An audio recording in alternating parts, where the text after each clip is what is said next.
You're listening to an Airwave Media Podcast. Useless information. Hi, I'm Steve Silverman, and I'd like to welcome you to the Useless Information Podcast, which I first launched way back in January of 2008. I'd like to joke that was during the Stone Age of podcasting. Anyway, over the years, people have asked me what this podcast is about, and honestly, I've never had a good answer. But I guess at its heart, it's a human interest storytelling podcast. And I can tell you this, everything is totally true. I spend a lot of time researching these stories to make sure that everything is factually correct. Now, if you look through my catalog of past episodes, you'll quickly see that I try to vary the topic each time. There are stories of world's first, incredible survival, there are some with surprising twists, there are some that are uplifting, and sadly some that don't end well.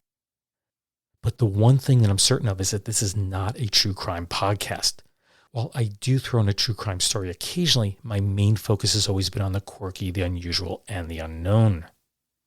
My favorite stories are those of ordinary people doing extraordinary things. For example, I've told the story of the first woman to successfully pilot an airplane around the world, the first Jewish couple that was ever married on television, a man who attempted to corner the vegetable oil market and nearly crashed the U.S. economy, a real-life singing mouse, a woman who made a career living in glass houses, a boy who caught a fish with his nose, and, well, you get the idea. I do have a preference for obscure stories. In fact, I like to say the more obscure, the better. And I should add that many of these are stories that you won't find anywhere else, and they probably haven't been told since they first happened many decades ago. I like to joke that I'm giving these people their 16th minute of fame, although I should add that many are sadly long deceased.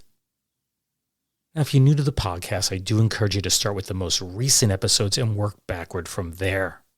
Not only have I become a better storyteller and researcher over the years, but I have grown more comfortable with the recording process, and of course the sound quality has greatly improved as the technology has improved. So sit back, enjoy, and welcome to the Useless Information Podcast.